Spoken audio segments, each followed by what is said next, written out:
Thank you for joining us on the first episode of You Already Know. My name is Agile, and My name is Tawana. this is our first episode, and we're examining the first episode of Surviving R. Kelly. There are a lot of people talking about this right now, but where we differ is we're also going to be looking at it through the lens of domestic violence and predatory behavior. Tawana is the founder of Beyond the Sparkle Foundation, a foundation to prevent domestic violence in our community through education and outreach. Let's get into it.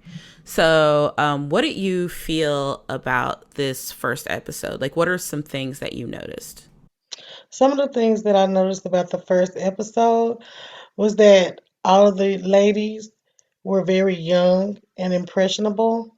They had already kind of idolized R. Kelly, so they gave him a heads up because they he had already gained their trust without them even really knowing him personally. And I think a lot of people don't recognize that a lot of the things that R. Kelly, or that they talk about R. Kelly doing in this series, they're like textbook domestic violence things, or they're textbook things where someone is trying to control another person. Okay.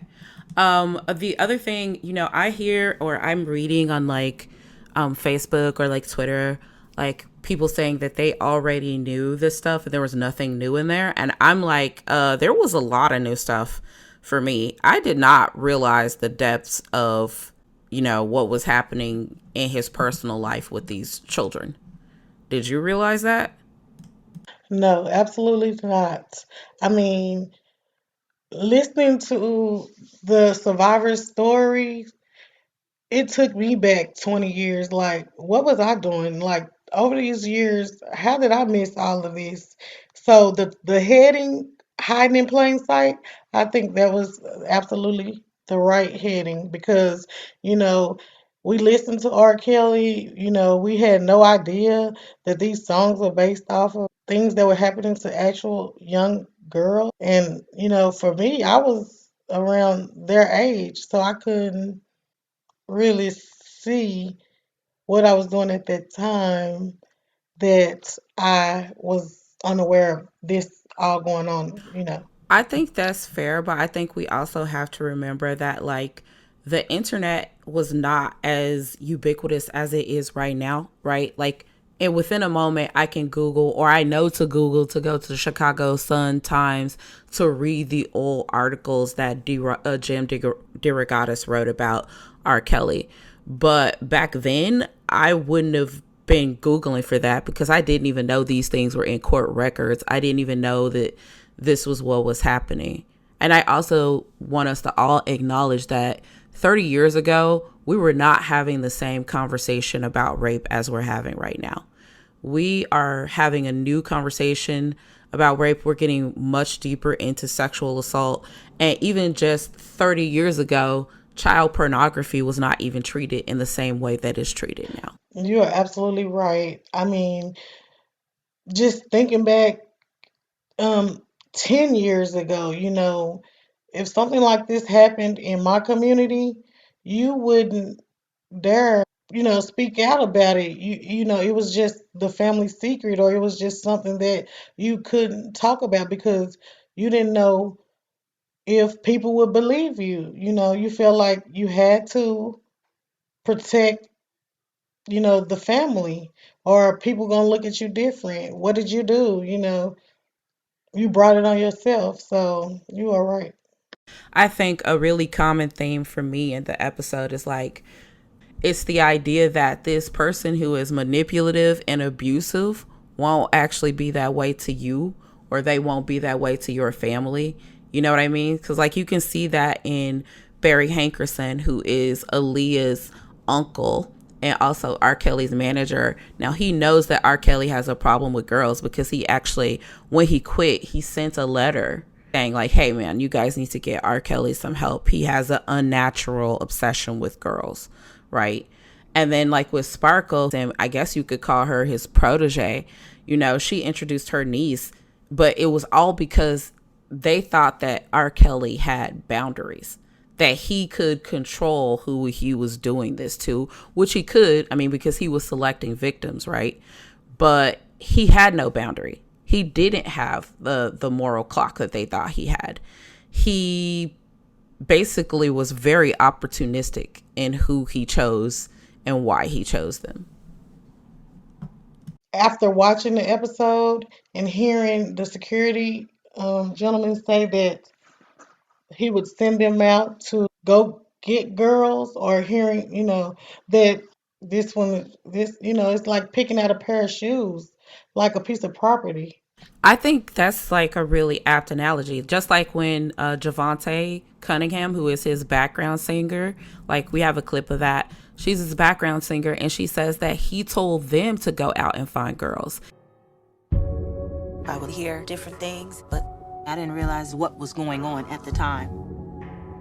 I know when we were around, as children ourselves, as teenagers, it was go out and find me some girls to recruit, in a sense. I mean, and at that time, you didn't think of it as that. At that time, you're thinking, go get me some girls. I mean, we weren't looking for underage women.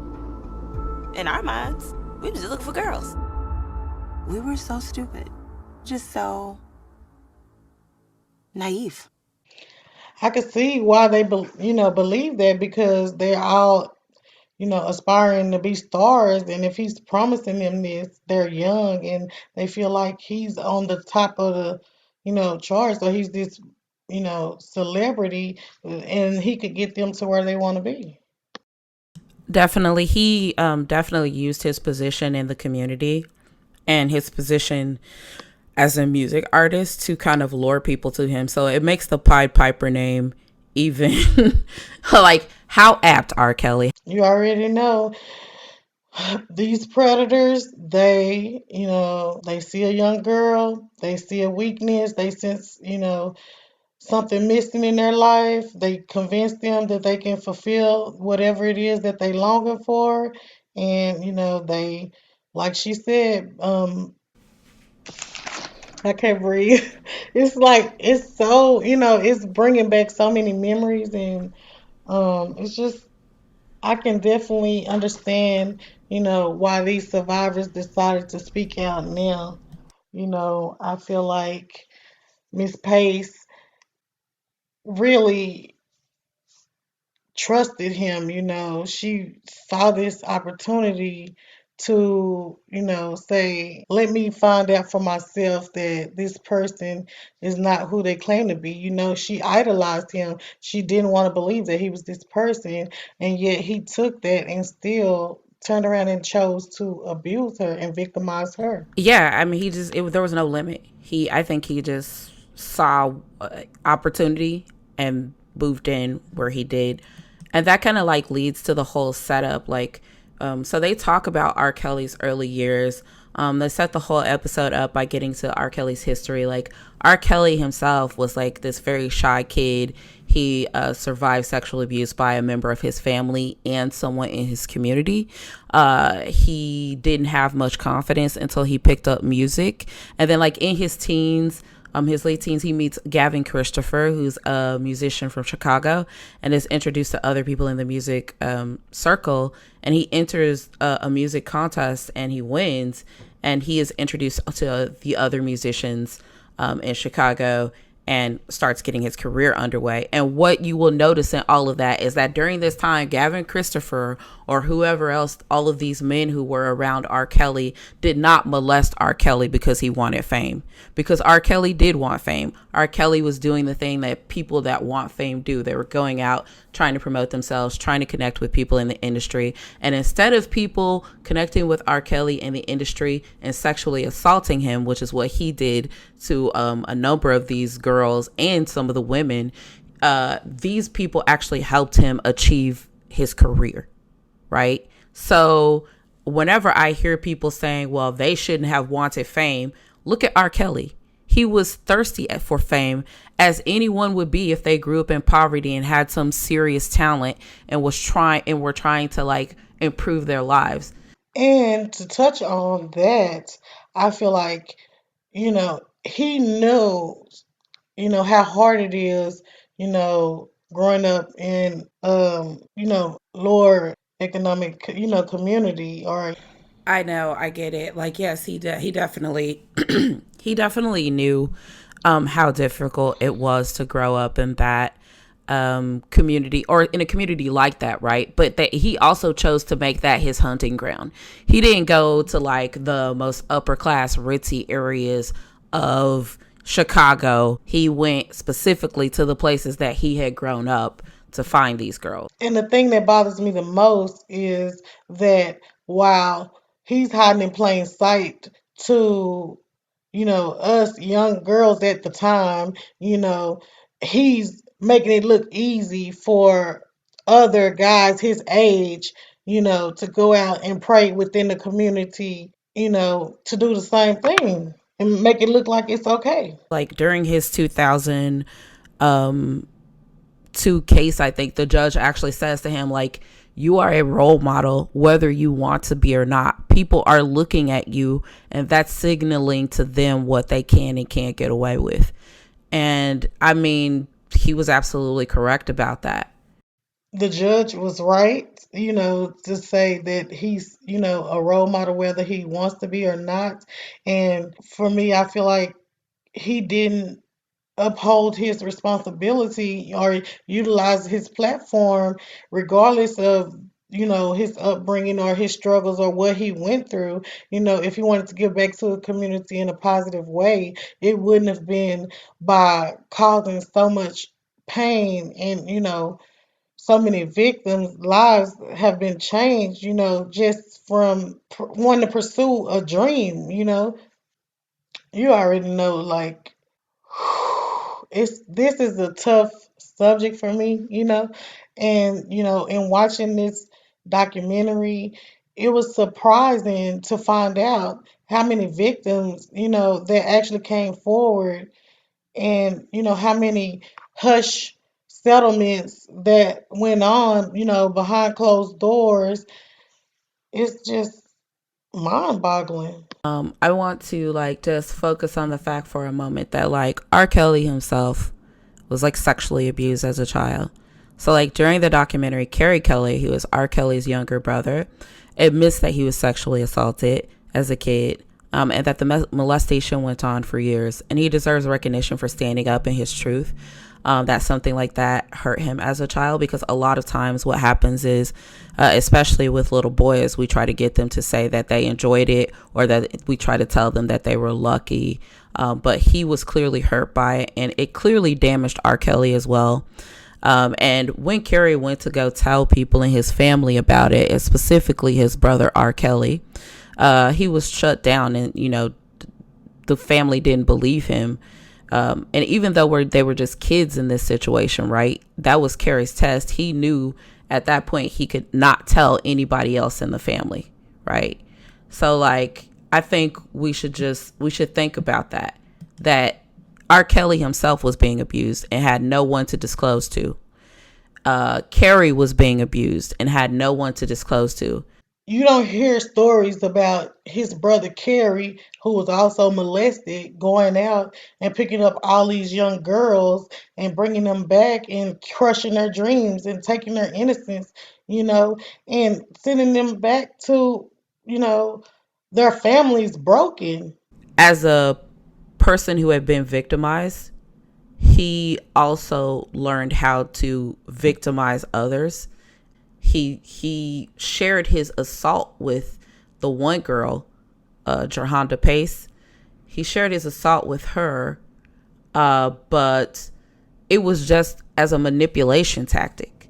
It was just so that they could bond over, oh, we've both been sexually assaulted, and by the way, I'm going to sexually assault you after this. Someone like R. Kelly would use their vulnerability to make the victim comfortable. And so the victim would then feel, okay, well, they've shared this very private moment with me, and that's how you build trust. Vulnerability builds trust in that regard. You said it right. He chose. It's a choice. I feel like, yes, he was victimized and, it's just unacceptable on all levels. As a victim, you have a choice to go out and ensure that it doesn't happen to anyone else. Yet you chose instead to go out and continue to do it for 30 years. It's unacceptable. Yes, I agree with that. And what I want to do is just like pause right here for a moment and like get a little deeper into the type of abuse R. Kelly says he experienced, because I believe him. His brother believes him. I think we should all believe him. I want to read you what R. Kelly said. And I'm going to be reading from an article called The Life and Career of R. Kelly. It was written by a reporter who I guess contracted for a radio station in Chicago called 91.5 WBEZ. From that article, in his autobiography, Kelly writes that he started having sex at age 8 in 1975. He sometimes watched older men and women having sex, that he once was given a Polaroid camera and instructed to photograph a couple having sex, and found that the photographic technology impressed him more than the sex, that at age 8 he was raped by an older woman, ordered to keep it a secret, and that she did it repeatedly for years, and that as a preteen he was also sexually approached by an older man in the neighborhood. But friends and associates later tell the Chicago Sun-Times that Kelly said he was sexually abused by that man. So what I would say, if you're listening to everything that I just read to you, is that that is the blueprint. This is the pattern that explains that it is not a preference. This is not a preference for young girls. This is someone continually acting out in the episodes. What you later come to understand is that he has a pattern that he's doing with all of these women.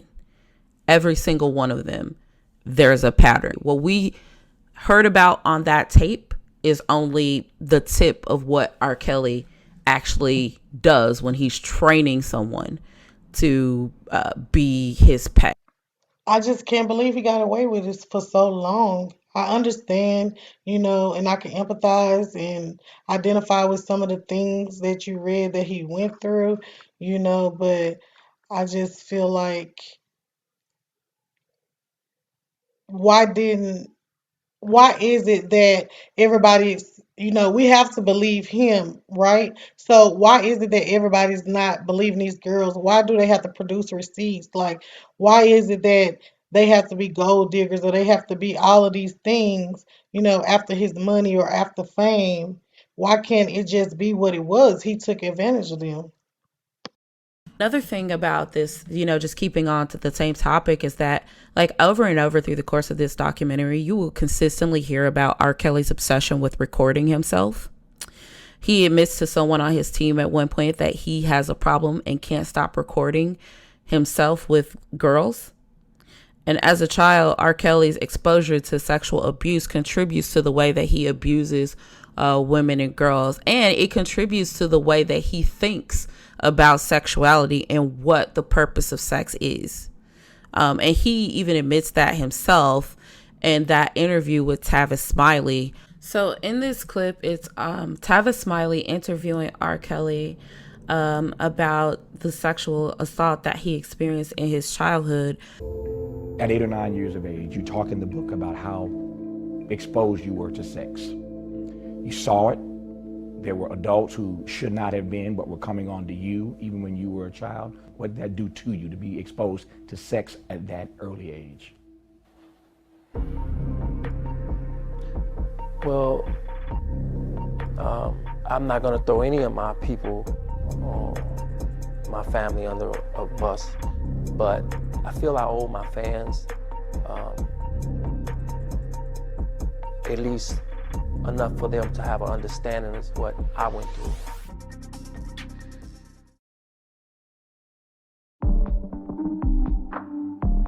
I was molested when I was 7 on to maybe 13, 14 or something like that by people in my family. Sexually, it woke up my hormones a lot earlier than they were supposed to be awakened.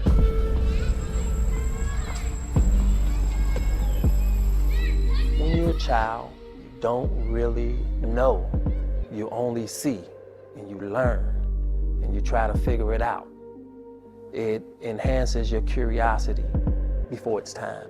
You're not supposed to be curious about sex because you're not supposed to see sex right now.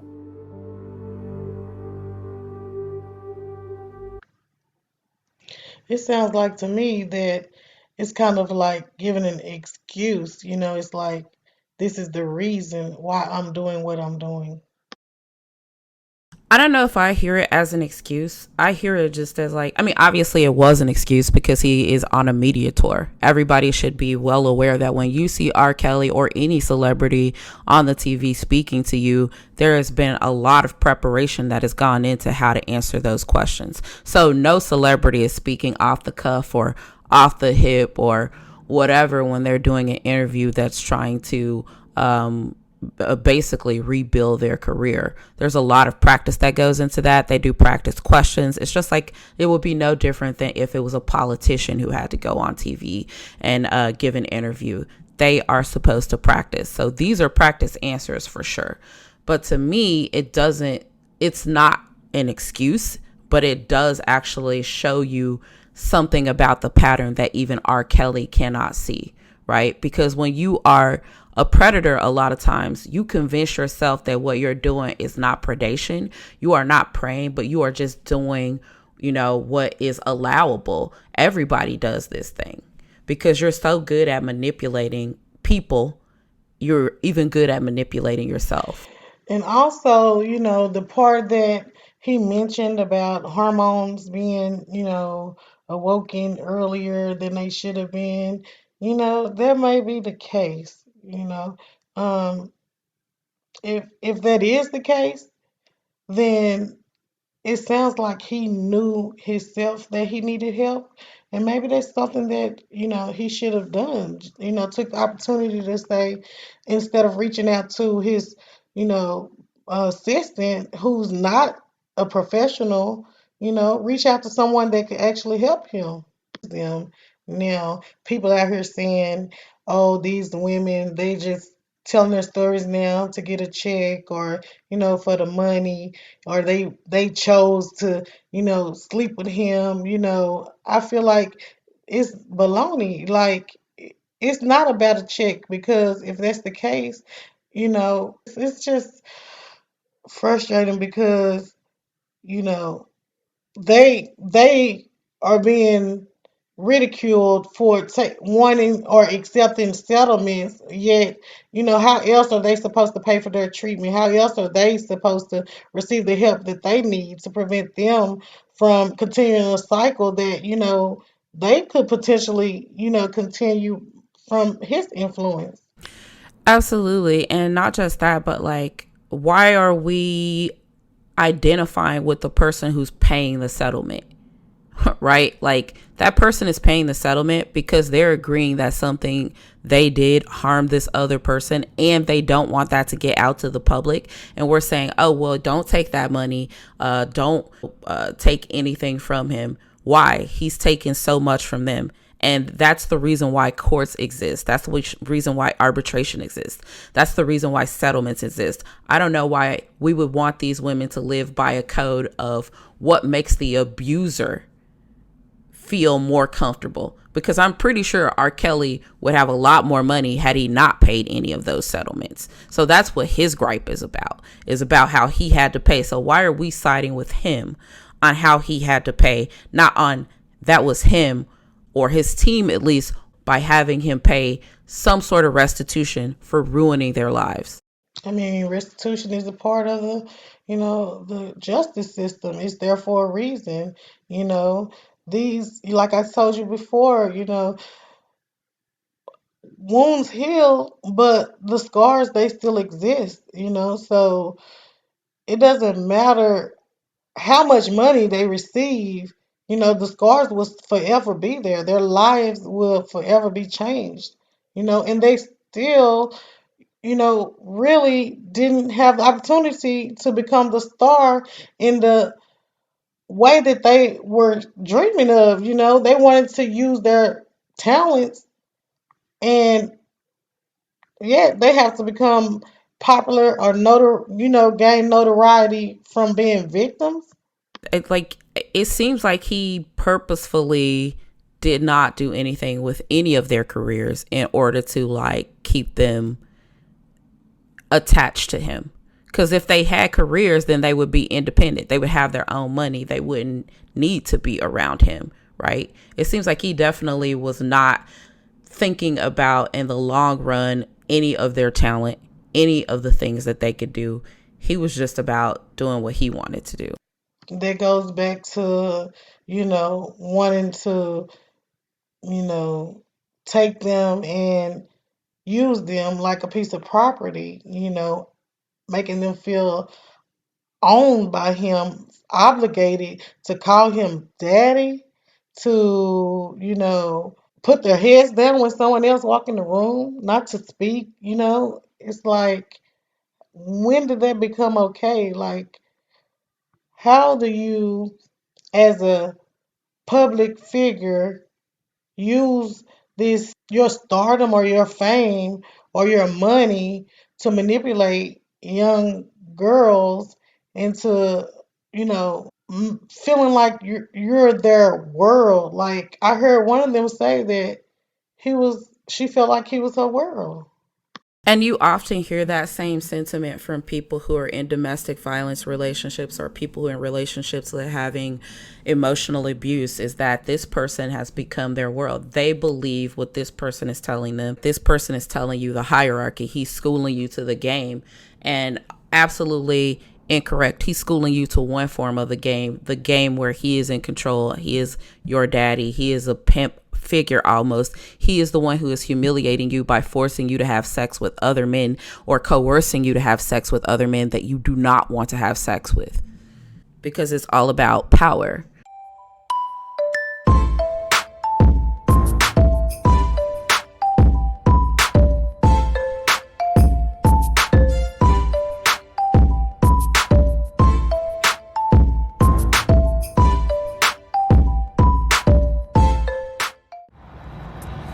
R. Kelly has continually denied that he's attracted to underage girls. But is this true?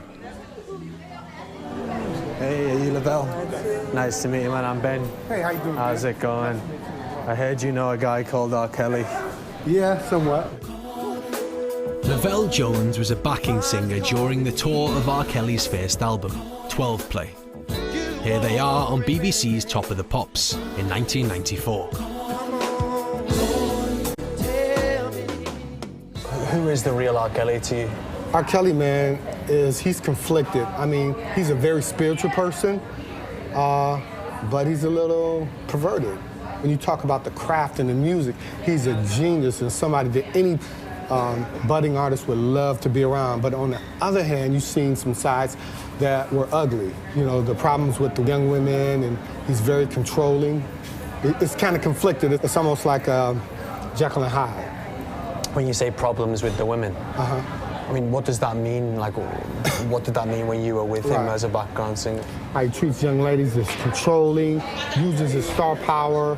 We would stop on the tour bus, stop at the mall. You know, he would meet young ladies there. You know, they would flock to him. It was common knowledge in the camp that, you know, he likes young girls, you know, and that's all you saw. How young are we talking? Like, I mean, I didn't ask for any IDs, but, you know, you can look at somebody and tell them, hey, you know, she's about 16, you know, 15, 16 years old. It's almost stating the obvious. I mean, somebody that's repeatedly, you know, practicing that kind of behavior, I mean, he's a pedophile, basically, you know. I hate to say that, but, you know, that's the truth. Why didn't you say anything? Like, why didn't anybody say anything about it, like, to the police? At the time, you're just a kid, you're on tour, you're oblivious to really what's going on. It was a good halfway in the tour when, you know, people just started to scratch their head like, what's going on here? Did he ever try and enlist you to try and get any women for him? Yeah. There were events that he had to be at, like an after party or something like that. Then we would be together, and then he was like, hey, yeah, y'all, you know, go get some girls or whatever. You know what I'm saying? And we go find some girls, give them passes. I can remember a couple instances we're leaning up against the wall and say, hey, you know what I'm saying, what's up with them girls over there? Bring them over here. And we looked at each other, my brother and my boy looked at each other like, man, them girls are too young. You know what I'm saying? Who are the women he goes after? What are they like? A lot of the women are aspiring artists. Young, impressionable women who maybe don't have the best homes, and it's easy for him to take advantage of someone's hopes and dreams, somebody that wants to be in the industry. They don't have a defense against that. How do you defend against somebody who's been honing their skills as a predator for 25 years? There's also a multimillionaire and one of the most successful artists in the music industry. There's no defense for that. I was most definitely shocked at how blunt Lavelle was in there. I mean, he immediately told me that he thinks R. Kelly is a paedophile. He's saying that nearly every single person in his inner circle, so many people in the music industry, people at his record label, people who managed him, knew about what he was doing. They knew he had a very unhealthy relationship with underage girls. They knew he was treating women badly. And I recall the survivor, she didn't, actually it was Lizette, I believe, that was saying, it's R. Kelly. How could I tell him no? One of the ladies even said, I was afraid he wouldn't like me if I said no, if he knew, her age, or if he knew that she was a virgin. So Yeah, and that kind of brings me to my next point about fast little girls. So in our community, we talk about fast tail little girls and do not admit to ourselves that the people who warn us of these little girls have also once been described as that, or who have taken advantage of these little girls, or who may see themselves in competition for men with those little girls. And those little girls are not in competition with them unless the partner that they have chosen is into little girls, is into teenage girls, is into children. Okay? We do not want to talk about how the fast or slow men set predatory traps for teenage girls, because those men are the people we love. How fast are the adult women who attack teenage girls, labeling them as whores instead of labeling their brothers as predators? They are our fathers, our brothers, our uncles, our nephews, and our play brothers. They're our friends, and they are out here touching little girls. They are out here telling us that they're not really messing with them, that they would never do that ever. And they use us because they know that Black women are expected to protect and not expose. They are expected to endure the pain and protect Black men who are our sons and other family members from the system. But what about what our system is doing to little girls? Our system of telling them that they and only they are responsible for all the things that happen to them, whether or not they understand the consequences. So we're talking about a culture that tells us, oh, what goes on in this house stays in this house. Don't put my business in the street. X knew what they were doing, and if they didn't want to do that, they wouldn't have done it. X was fast, or X was mannish. What's done in the dark will come to the light, or you shouldn't have been trying to be grown, or they should have reported it X number of years ago, right? But even R. Kelly only reported 30 years later what happened to him, or that they're just doing it for money and for fame. R. Kelly was out for money and fame. And instead of someone molesting and raping him in his, career as a music producer, what they did was they actually helped him achieve his goal. And they don't recognize that many of his victims were once his supporters. So I'm not going to let it go, because it is a part of the conversation that we need to have about how does this person, who is just basically coming into understanding certain parts of life, supposed to be able to outskill, outmaneuver, and just fully understand that something bad is about to happen to them, when this person who's 35 has had a blueprint and a game plan since he was 20 years old on how to get young girls. And the thing about it that bothers me the most, it's like he had a system set up where he had this whole camp that prevented, the victims from talking to each other or encountering each other, to where maybe they would share their experiences and, recognize that they are being victimized in that moment. It sounds like, the things that his brothers use, the words Carrie used, malmannered and afraid, and Bruce shy and timid, to describe, R. Kelly in his younger years, during the time that this sexual assault took place with him. It sounds like those terms describe the victims, I mean the survivors, it's like, okay, so what did he do? Go out and just look for girls that that he identified with, that he felt like, were shy, timid, that wouldn't speak up, that, wouldn't use their voice, you know. Yeah, if they were like that when he met them, of course it's gonna take them time to build up the courage to stand up for themselves and to, you know, realize that what he was doing wasn't okay. I feel you on that. I feel you on that 100%. I mean, yeah, I feel You you. know, they say hindsight is 2020, and it's like, okay, in that moment, Geronda Pace, she was just a super fan, as she described it, and she didn't want to believe that her, idol, or this celebrity was capable of hurting young girls.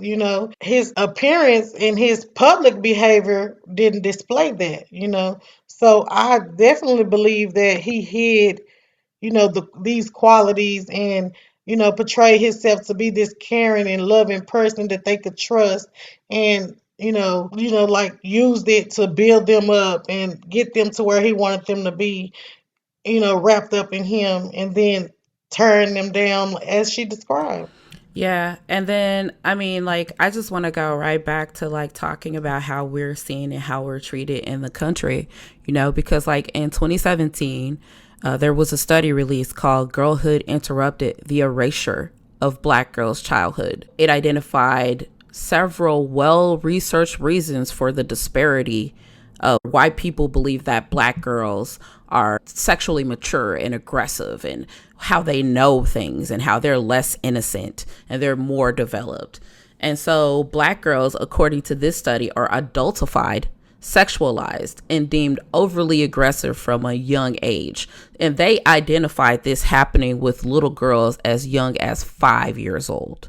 Right. So that, I want you to think about that time that you were outside sitting on your porch and some grandmother or some mother told some little girl who was maybe 3 to 5 years old, she fast. Why didn't that mother, instead of pulling that switch out and hitting her with that, go, what is happening to my baby? Not, I have to punish this out of my baby. I have to hurt my baby, in order to get her to understand that if she is her natural self, if she even explores what she is, some predator is going to see that and try to sexualize her. Because I get it. People do it because they're trying to protect. But what they don't realize is that that form of protection is like superstition. It doesn't protect your little girl, because the person who is going to take advantage of your little girl already knows that you're going to blame her. That it doesn't get any easier to get away with the crime than you blaming your child. So Black women have been, this is what Jamila Blake, a professor of educational equality at Texas A&M University, told USA Today. Black women have historically been seen as aggressive, loud, defiant, and over-sexualized. We have a societal stereotype that is pervasive. It grows across the media, and it is embedded in our history. So I want you to think about something. Men who are predators often agree with the idea that girls are fast and they wanted it. And women who agree with these predators are seen as understanding the game. But agreeing with the behavior of predatory men won't protect you or your family. If you ever find yourself in a situation where someone is emotionally, sexually, or physically abusing someone you love, it will have the opposite effect of binding you to that abuser, because you believe what he wants you to believe, that it's perfectly okay to do something to you because you knew better. Alone, and now believing that everything has happened to you is something that you deserve, you will be less likely to leave that situation. So even our ideas are setting us up in a trap where we're going to continually be abused, because we're going to take the accountability where the abuser doesn't have to take any accountability. And to add to that, listening to you, it took me back to, how is it that you can say, okay, black girls are loud and aggressive, I feel like it's there. Those are signs, or if a girl is acting out, you know, what is the reason? Something is going on. Sometimes it's just a cry for help. It's not so much as being loud and aggressive. It might be, pain. It's the way that they cope with being abused. And, don't nobody consider that. It's just that they're loud. No. Let's talk a little bit about like what is fast. So I found this article. It was called In Defense of Willow Smith and the Fast Tail Girls, and it is by Therese M. Clark. And in this, she talks about the mythology of being fast, the things that set you apart as being fast, and how literally you can go from being a regular little girl to being fast in the blink of an eye. And she says there were no concrete signs of a fast-tailed girl, and there were no clear ways to avoid being branded. It all hinged on a feeling a neighborhood woman would get if she saw you hanging out on your front porch with other neighborhood kids, a feeling a cousin would get if she saw you dancing a little too well. How does she know how to move like that? A feeling someone else would get if they returned a male smile or said hello too warmly. You could be branded fast as young as 2 or 3 years old, dancing, admiring yourself, having crushes, masturbating, or simply walking. It did not matter. In fact, the branding was more often than not used as a weapon instead of a hand-fisted means of protection against a larger world that still held black female bodies as sexual commodities. Thinking too highly of yourself, the rumors of being fast will follow you. Neighborly spat between adults that had nothing to do with you, you were branded as fast as a means to insult the adult associated with you, and the consequences of being fast were dire. Once branded, you would lose friends and gain the attention of predatory men. But the worst thing was you lost protection. As a good girl, if you were hurt, the community would rally to your aid. If you were a fast-tailed girl, you deserved it. Fast-tailed girls didn't get raped. They asked for it. Their opinions didn't matter. Their voices were silent. To ward off rapists and molesters, I was supposed to be mindful of my surroundings, but careful not to be too talkative or attentive to older males, including family and friends. Not to wear anything that might be perceived as sexy. That thing, penis, can't tell the difference. It really speaks to me because it is the reminder of what I saw happening in our community. And once those girls did lose protection, what you were hearing from people was they ran a train on her and she wanted it. We are essentially sending the girls to the predator, saying we will no longer protect her. We no longer care what happens to her because she's already damaged herself or spoiled herself. And that's something that I think that predators prey on girls too. They use that to their advantage by saying, "Oh, she's been having sex. Oh, she's not a virgin, or she ready." Trying to convince them that they have fully developed, and the only thing that's missing to making them become a full woman is having sex with You know what I them. mean? And even like the way that people tell us that, that thing can't tell the difference. But you know what? That thing maybe can't tell the difference, but that man can tell the difference. That man is not just his penis. He has eyes and a brain and thinks and loves and cares. He's someone's son. He's a husband. He's a nephew. He can control himself. He should have learned not to be a lecherous adult who is comfortable with preying on teenage girls. But we don't say anything about him. We act like it's normal to look at teenage girls expecting sex or waiting for sex from them. Yet very few of us at 24, 26, 35, or 50 as women would look at boys that way, even if they were considered attractive, because we would know that they were not ready. And when you do find women who are doing this, we need to stop telling little boys, well, you should feel lucky that this woman is doing this to you, because it's a clear violation of the boundaries and the safety for that child. I agree with you on that because, I had somebody to tell me R. Kelly liked it. And I'm like, I don't think people actually that have never been victimized in this manner or sexually abused can really understand, it's not that he liked it. It's not that they liked it. It's being done to them, and, like I was saying, once it's been done to you, okay, it's that sexual arousal that, you can't control it. Like Lizette said in the, episode where she said it felt unnatural. You know it's wrong, it feels wrong, but sometimes even though it's wrong, it doesn't mean that it doesn't feel good. Yeah, absolutely. That's one of the things that people have to talk about in rape counseling. And what I would say about this is like, because the laws out here are talking about consent, and the laws out here say that a child cannot consent to sex. There are clearly several instances where he had sex with people who were not able to consent to sex. Even, outside of that, R. Kelly was assaulted for 8 years, but the conversation we're not having right now is R. Kelly could have left at any time. R. Kelly knew what he wanted. That's not the conversation we should be having either. We should be respectful of the fact that this person was actually violated, and we should not be saying like, oh, well, that's what they wanted. Because if you look at that, that's even more rape culture. These women are telling us that's not what I wanted. But in our defense of R. Kelly, we're pushing back and on his behalf saying to them, yes, it is. That is what you want. I mean, this documentary has really had me talking about the survivors and what they went through. And a lot of people have, differences of opinion. One person said to me, Sparkle brought her niece to introduce her to R. Kelly.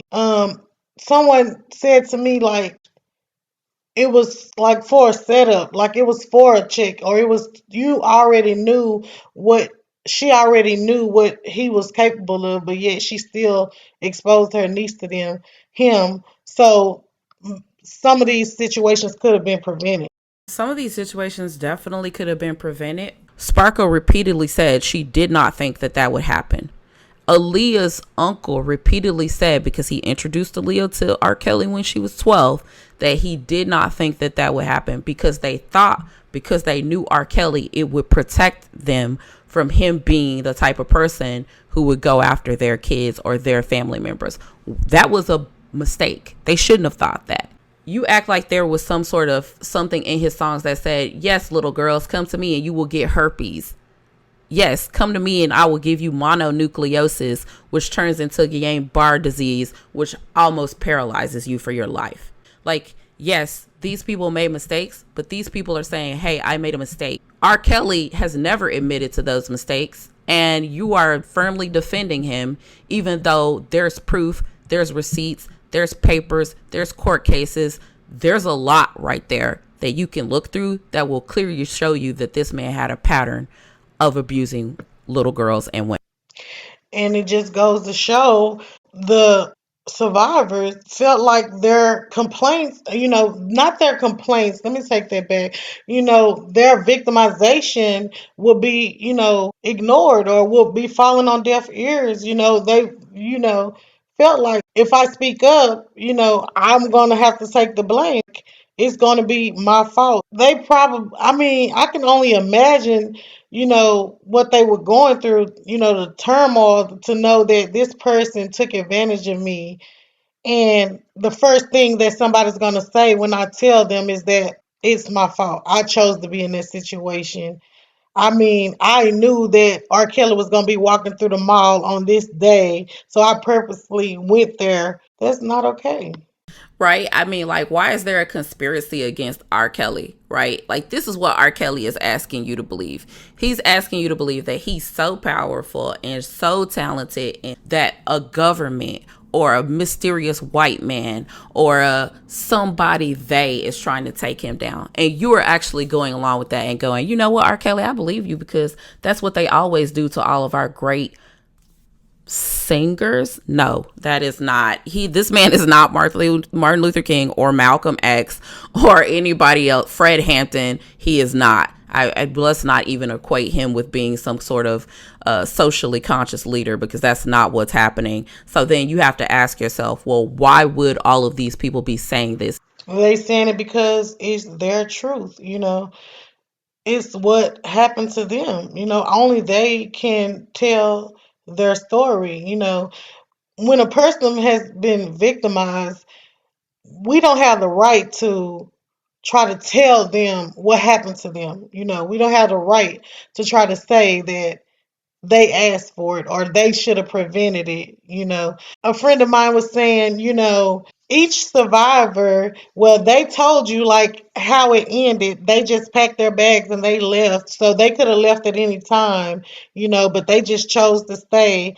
So, I mean, it's like people are constantly trying to find reasons to blame the victim and not the predator.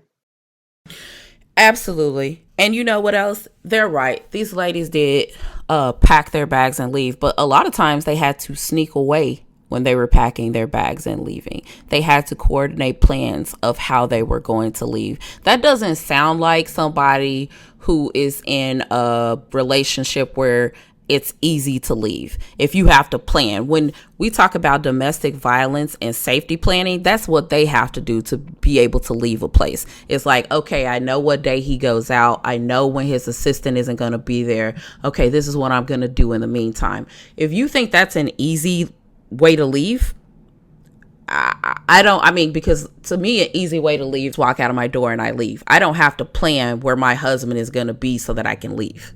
Right. So, I mean, and the other part of that is like R. Kelly, he and his team have been controlling the narrative of these stories until like 2013, 2014. And they lost control because then reporters and other people started going to look and check on the things that previous reporters and court records showed. And it's not like the jury can't get it wrong. I mean, come on now. The documentary shows that he was found not guilty, but it was because the child in the videotape wasn't at trial. That doesn't mean it didn't happen. He was just found not guilty. That doesn't mean that he's not guilty. He just wasn't legally held accountable for his actions. But definitely recording sexual activity with a minor is child pornography. Everybody already know that. Somewhere else. I've never seen this tape, nor do I desire to see this tape, because I don't want to be judging, like looking at a little girl and judging whether she is acting in the way that I think she should be acting if she really doesn't want it. Like that sort of thought pattern and thought process, if you had any knowledge about how victims of sexual assaults respond, or people who have been coerced into sexual situations, there's a mountain of studies and evidence out here. So I'm not just making this up. What you would learn about this is there's no one way that a victim is going to act. There is no one way that this person is going to react to being victimized. Absolutely not. I mean, some, attempt suicide, unfortunately, as we read, in the reports. I mean, some, you know, keep it to themselves because they feel embarrassed. They feel, it's humiliating. Like, who wants to experience being victimized by a person that they trusted and then go out into a community that they trust to have their back and be judged and accused of wanting it or liking it or being, you know, not acting hurt or not crying? I mean, how do we as a community allow the predators to victimize our children and then turn around and say to us, no, your child wanted it, or no, your child lying? Like, what makes his word more valuable than the victim? And it's like the same people who would complain about celebrity in every other case. It's like, oh, you need to stop following these celebrities. But my friend, you are definitely following the narrative. And I say the narrative because it is not a truth. R. Kelly is telling you a very neatly constructed story in his songs, which is what he's depending on people to listen to. He's depending on you not to go look through those court cases. That is what he is depending on you not to do, because that's his safest way of staying out of jail and staying out of prison. And I hear people saying, well, you could just leave, but that's the same thing they tell domestic violence victims. And I was so glad that they had people who are in the episodes, who are actually trained in counseling and who are psychologists. The more sensationalized idea of sexual abuse, someone's tied to a bed or hid in a closet. The chains and the handcuffs that we see are all psychological, and they're learned from a perpetrator who's very skillful at manipulating an individual to do what he or she wants. I was going to say how Dr. Khadijah Monk was saying, vulnerability builds trust. And, I feel like that was spot on too, because, you take this vulnerable person and, they are seeking to fulfill a dream, or they seeking a shot at stardom, a way to gain maybe financial stability for their families. Maybe they did come from, low income families to where, this was their one opportunity to move their family out of the housing projects, but that opportunity that they were looking for was not to be victimized. It was to, sell music. The same thing that he's made his living doing while, hiding his pedophile tendencies, in plain sight. It's so true. I mean, like when I was watching this and I was I was just like, oh my God, it was taking me back to being a teenager and feeling very unprotected and feeling like everyone was judging what I was doing, because everyone in every other situation that I had was like, this is all your fault. That is what the person is counting on. And that is what you are saying is perfectly okay. That the fear that the victim has because the abuser has clearly shown them what they can do. And look at R. Kelly's, the way he fought back on all of these cases and what he was saying during the trial. The fact that he was like, that's my brother. If that doesn't let you know that this man was ruthless. And then to go on in a song and say, I miss my brothers, turn your back on your brother. Like, the audacity of this guy. I mean, who does this? Oh, R. Kelly. Because the predatory behavior is what the problem is. The feeling that people get what they deserve is what the problem is. Because there are plenty of people who have created injustices in their families' lives who are not in prison right now. They are not in jail because people don't report, especially not Black women, because they don't want to tear their families apart and they don't want to tear a community apart. But these same people that they're trying to protect are not trying to protect them. Good point. And then they just move right along, find themselves a new victim, find somebody else, to take advantage of, and just continue to, live life in society like feeling invincible. As they said in the documentary, it gets to a point to where he felt like, here I am, this what I'm doing, and you better not say nothing, and that's just how it is in the community as well. I don't know why we want to support that. What kind of world do we want to live in? Do you want to live in? Do I want to live in a world where people are afraid to speak out because when they speak out, someone is there to basically tell them, no, you wanted that, or no, this is your fault, or it's all about the money to you? Or do I want to live in a world where we listen to what people are saying, we check the facts and look at the records, and then we decide that we do not want this in our community? We do not want 35-year-old men trying to seduce 16-year-old girls and blaming it on 16-year-old girls when they have 35 years on this earth. That is 3 decades plus 5 years, and that they have 20 years of figuring out how to manipulate people. And we're saying that this girl is supposed to be able to figure out everything that he could possibly do to her. No. We're saying that this woman is supposed to be able to figure out, from him buying her roses and gifts and telling her that he loves her and buying her flowers and writing her songs, that she should know she's going to be abused in like 6 months after that. He's doing it. And the only people who don't understand that are the people who want it to only be one individual act. That if people don't decide to take a stand now and, hold him accountable, this is going to be going on for another decade. Open your eyes, open your ears, like, open your mind. Like, no woman should have to decide that she doesn't want to bring a child into this world in fear that if he did it to somebody else's daughter, he might do it to his own. Like, that is not okay. Topics. We're like at the end of the show. Let us know what you think, because I know that there are lots of different types of opinions out there. Protect our communities from the people who are within our community causing havoc and harm to our families. Use this opportunity to close your eyes and imagine